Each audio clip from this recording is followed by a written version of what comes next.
Hello, back again to do another unboxing and review. Today we're going to continue my series on BeyBlade Burst and look at the second major battle set to come out for the series. So this time it is the Avatar Attack battle set, and it appears to be an arena with the inclusion of 2 player-controlled arena hazards. And those hazards are themed after the 2 tops, which are also included here. The Veltrek V2 has a very bird-looking, user-controlled, like knife sword type deal, and the Kerbis K2 has what looks to be like a big claw that comes smashing down. And again, they appear to be user-controlled. As you can see here, the guys in the box are hitting what looks like to be a plunger, which evidently triggers these hazards. Okay, but along with that, you get the 2 tops, as you see. You get the stadium, which looks like it can be assembled without the hazards put on, or you can, of course, do it with the hazards, and we'll look at that, of course, once we get the thing opened. And it also comes with 2 launchers, which you would need. All right, so let's just take a quick look around the box here. So on the side, we have, there's the K2 Kerbis, and on the other side, I'm assuming that's going to be the Veltrek V2. No, okay, but it gives you what tops you get. Yup. And then on the back, here, I'll move this here. So on the back, you see they give you the specs for the 2 tops, which you get, which are both tier 2 tops, defense and an offense, or I'm sorry, attack type, defense type. And so here are some of the artwork, I guess you could call it, or photos on the back of the box. So there's the Kerbis K2, you can see it's like a claw. And then over here, the Veltrek V2 deal, like I said, a bird with a, I assume that's supposed to be like a tail or maybe a beak or whatever, but it looks like a sword type deal that comes down. And the arena, which I haven't even opened it up yet, but I really like the way this arena is looking. And alright, so that shows you get the 2 launchers, the tops. There's some other tops you could buy, sold separately, of course.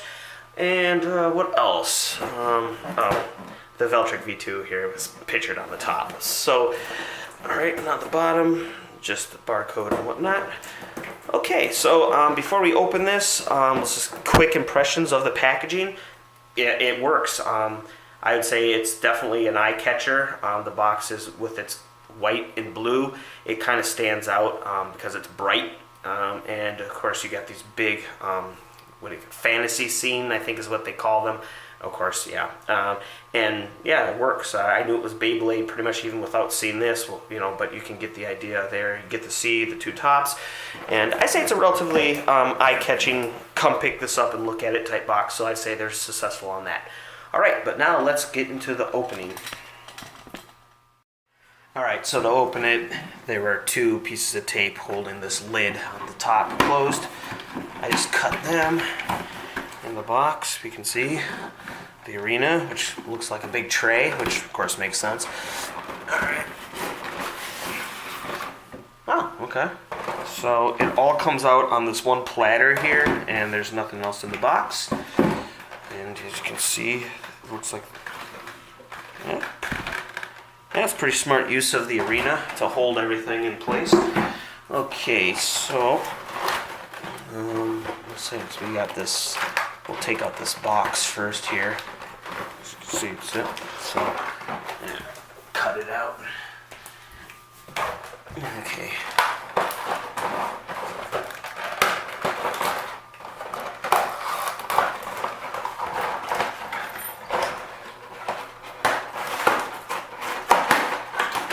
Okay.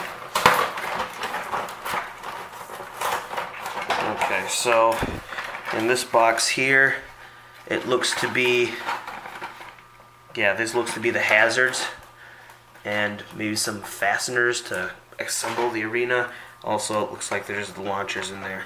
Okay, now go in here. On the big piece of cardboard just contains your 2 tops, which are actually given to you assembled. So, alright. So here's the arena. And this piece of plastic here, although it looks like packaging, is actually part of your arena.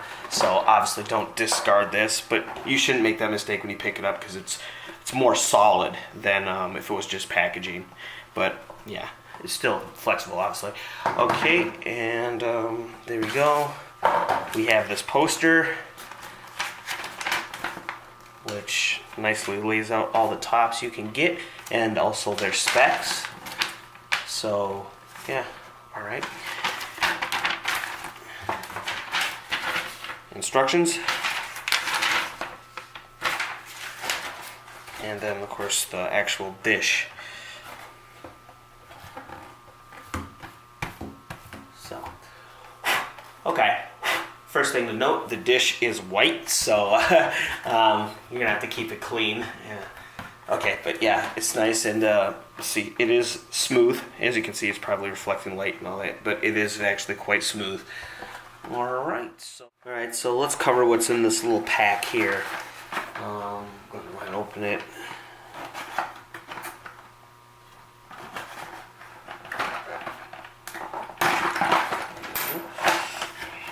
All right. So here is the Veltrek V2's Avatar attack deal. As you can see, for the most part, it is already assembled. I think we just have to put on the little wings or whatever.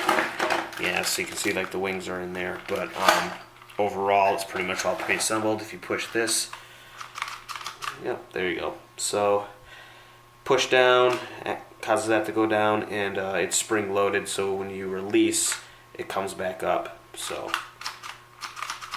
all right, now let's look at the Kerbis version. All right, again, pre-assembled. This one seems to be a little more beefy than this guy here. But anyways, it's not by a lot, but it is somewhat noticeable. So I'll push that down.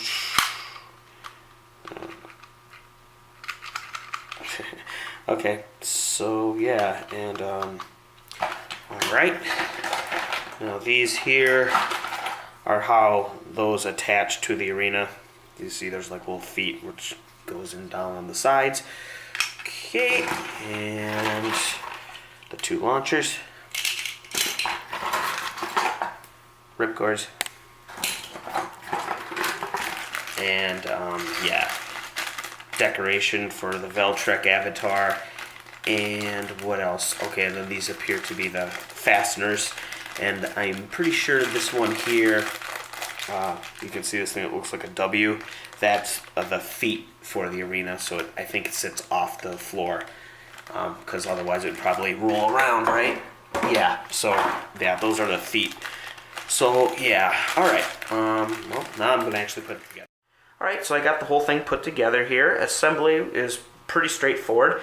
Essentially, it consists of putting that clear lid on the top and then fasten it to the base using these little fasteners. So at the top, you can see there's a part that stays on the top, and then if I lift this up here, get my thumb out of the way, you see that there, that little brick at the bottom. So the thing on the top connects to the thing on the bottom and essentially holds the shells together. The only thing that you make sure to do before you put the clear lid on is you see that little hexagon snapper. There's one there, and of course there's one on that side there. Make sure you do those first because they're a little harder to get if you put the lid on first, because then you got to reach your hand around like this. So if you do those guys first, then everything else is pretty self-explanatory. Okay, now let's talk. Okay, here I got my tops up here. All right, so as far as the Avatar attack arena hazards, they go in really well. In fact, you can even put them in after you put the lid on. So that's a really smart idea, because that way, if you decide you want to play around without them, you can just take them out. You don't have to unsnap all the lid here. Okay, so let's, one other thing I wanted to talk about as far as the avatars go is that, I'll do it right here live. Okay, well, if you look on the bottom here, these little feet are essentially what's connected on the underside of there, the avatar stand, let's call it that. But if you decide you want to take them out, the avatars out, you got to take off these little feet. And the makers of this were smart, and instead of making them like a snap, they're just like a screw type twist. So you just untwist it, and you see they come off.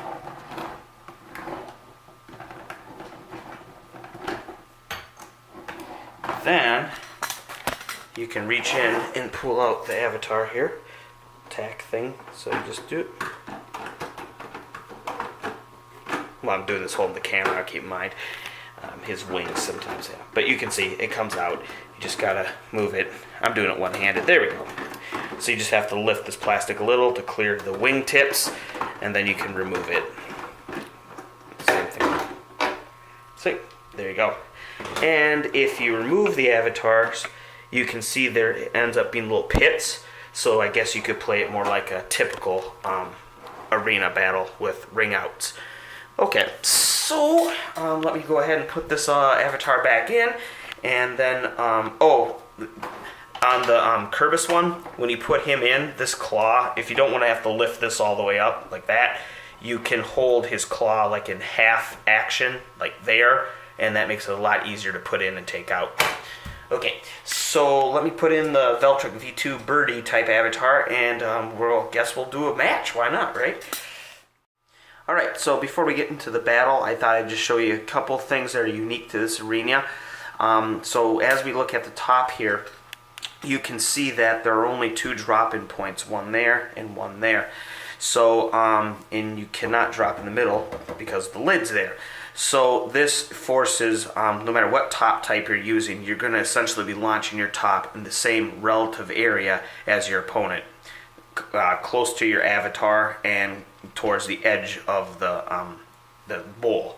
Okay, so that's something to keep in mind. The other thing about these limited openings is that if you are still using the BeyBlade Burst dual launcher, the one that came out relatively early in the series, that one that I've done a review on and came to the conclusion it's bad. Okay, let's just say it that way. But no, using that one, I don't think you're going to be able to drop 2 tops in at the same time. I don't think this port hole here is wide enough, and one would probably end up hitting the edge of this or whatever.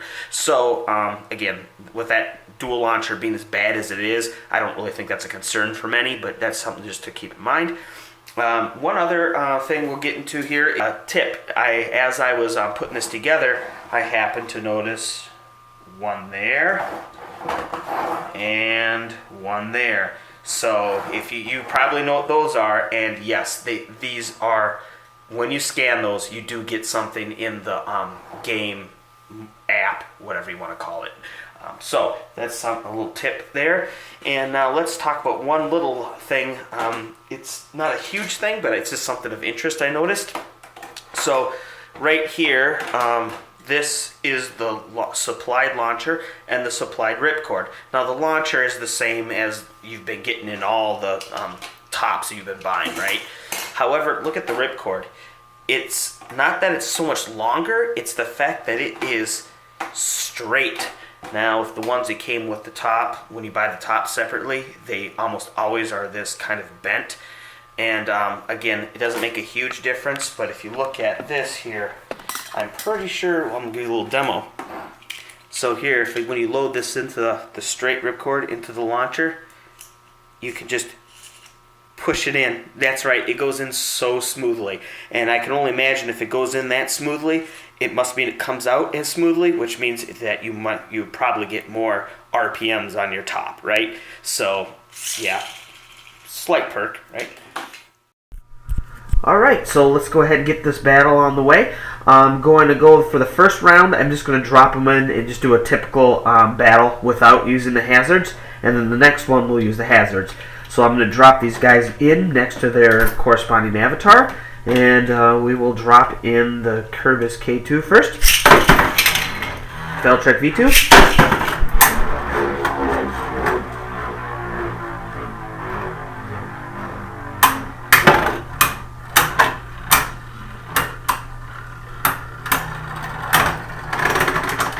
Alright, so Kerbis K2 outlasts, and I was getting in some little extra scratches. Here, come over here. Okay, so that's okay. It's a pretty typical battle there. So now let's go ahead and do one with the hazards, and I'm just gonna do both hazards. You know, essentially be like both players, right? Okay. My guess though is that Kerbis is gonna go. K2 is gonna go to the middle. So pretty much avoiding the hazards, but we'll see. Okay. Well, we'll do it like we did again with K2 first. That was a pretty good launch. Alright. Whoops, one more guy. Alright. So, yes, the hazards, yes, there you go, Veltrick V2. With a little assistance. Yeah, so you can see the hazards do have an effect. It didn't exactly burst the top, but it obviously caused the Veltrick V2 to take that win. So, we'll just do one more for measure, and I think we're getting an idea of how this thing works.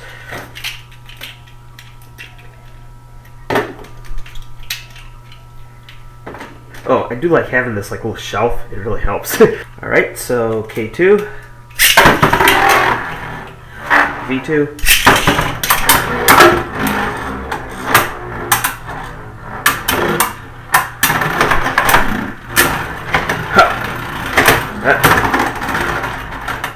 Alright, so yeah, actually it does make it a little more interactive, as you would expect. And I can see, and I also like the fact that you have to try not to hit your own top. So when they're both moving around, I think these things add a really cool element. Again, though, if for whatever reason, it didn't happen in these 2 rounds that we did, but if the defensive or stamina type gets in the middle and just stays there, then, of course, your attack, assuming you're the other player, really won't do you much good. But I suppose you could wait, and if it gets knocked out towards the edge, well, then go for it. So yeah, I actually like these. I didn't think, actually initially I thought they wouldn't be all that, but they actually are kind of fun. So yeah. Alright, so now after I've had the chance to use this for a couple times, what do I think? Well, I must say I'm actually very impressed by this. And there's a couple reasons. One of them was I just noticed this recently. If you look in there, you see the outermost ring of the bowl. You see that little ledge right there. You see it when it gets towards the over there. You see how it doesn't go out like if it would if it was a complete circle. It seems to almost come in a little bit, that ridge. Well, and I'm figuring, and of course it has it on this side too, and I'm figuring, why did they do that? And then I just got to thinking, wait a minute, for attack types, they like to go up, if you launch them a particular way, they like to go up towards the outer edge of the arena and just go around, like around the world, over and over and over and over. And if they did that, they'd be really susceptible to being attacked, since these attacks come from the edge. So perhaps that's to avoid having a top do that. You know, yeah, just a guess, but at this point, I think those little details they put in are actually very much appreciated.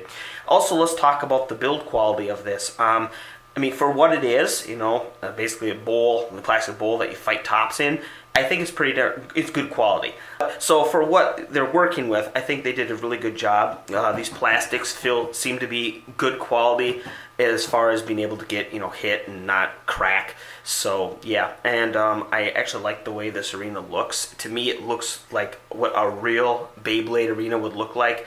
I mean, think of like, what's that thing? BattleBots, the robots that fight in the arena. I mean, this has a very similar look, and with this clear lid here, kind of reminds me of like the bulletproof glass that they would probably use. I mean, you wouldn't want a part of energy layer or forge disc coming out and killing the audience, right? So this seems to be what it would look like if Beyblade was a real thing.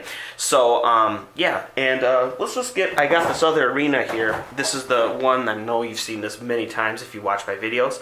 And I mean, it's great. It has the 4 pits, and it's big. It has high side walls. But when you compare the two, I mean, yeah. They're different, but I do appreciate this kind of more bolted down, tight looking arena here. And yeah, so also if you have been hit by a fusion, energy layer or the forge disc, from your aggressive Beyblade battles, I mean, this actually does provide some degree of protection. So there's that too. Well, so after all that, would I recommend it? Yeah, of course. And the price point for this isn't that bad considering everything you're getting too. So yeah, if you're a fan of the series, go pick one up.